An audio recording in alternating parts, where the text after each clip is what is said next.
But we're starting with a big story coming out of London. A store in the city belonging to the absconding Indian businessman Nirav Modi has been shut down.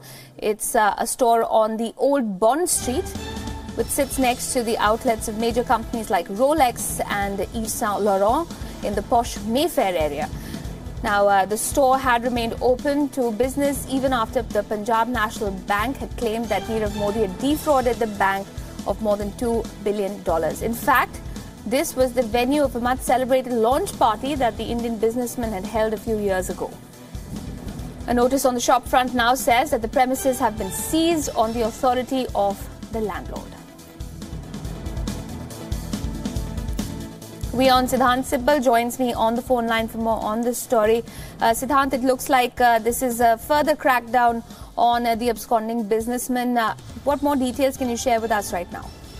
Well, definitely it looks like crackdown on him, and of course it is bad news for him. And we have seen the pictures also that these premises have been seized on the authority of the landlord, and we know the fact that the Indian government has sent extradition request. It has been formally handed over to the British authorities. Last week only we saw in the Parliament the junior minister in the External Affairs Ministry, V.K. Singh, had said that through a special diplomatic bag the request has been sent, and we also know that the Crown Prosecution Services, the same organization which is fighting India's legal battle to get Vijay Mallya back, has been approached by India to start the entire procedure to get back Nirav Modi. But by and large, India now faces a long legal battle to get him back, Nirav Modi back. And of course, for that, the proceedings have been started. But what has happened in London, the store has been closed, is of course a bad news for Nirav Modi, a person which left India earlier this year and has been involved in a big scam with the Punjab National Bank. And he, along with Mehul Choksi, has also fled the country. Mehul Choksi, of course, is in Antigua as we speak. Right, and of course, India has also reached out to Antigua to possibly look at the ways in which the other businessmen, in this case, Nirav Modi's uncle Mehul Choksi, can also be sort of brought back to face charges for massive fraud that has taken place at one of India's leading state banks. Well, very true, because India, of course, has sent extradition request to the country on Friday evening, and there is a long legal battle. And the question right now is the fact that how he left the country, because according to the country, its citizenship department issued a press release in which it was said that SEBI and the Mumbai's RPO, that's the passport office, was responsible in giving a clean sheet. SEBI says that it hasn't given any such request, and meanwhile, yesterday night we saw the Mumbai police also coming out with a release saying that it will look into how he got all the verification papers.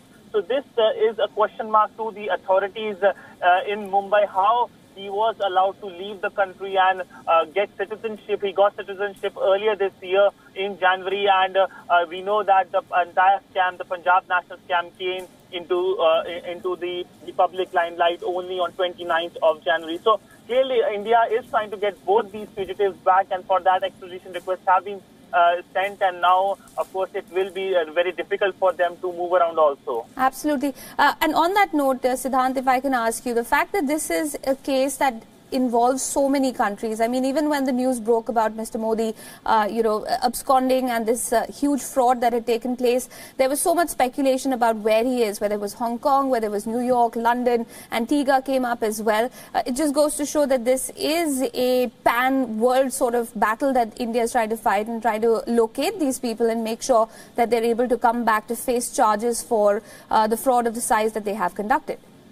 Well, definitely, because the first time we got to know, the Indian media got to know where Nirav Modi is, when the Indian government spoke in the parliament, said that he is in Hong Kong. WION approached Hong Kong authorities. The Hong Kong authorities said that didn't respond to the query, but later on, the CBI said that he left the country. The Interpol issued a red corner notice against him, and then it was believed that he is in Europe. Even till now, the government hasn't accepted that whether he is in UK or not, because it's only an extradition request has been sent, and from the talks with the Crown Prosecution Services, we know that a country can send an extradition request even if the person is not.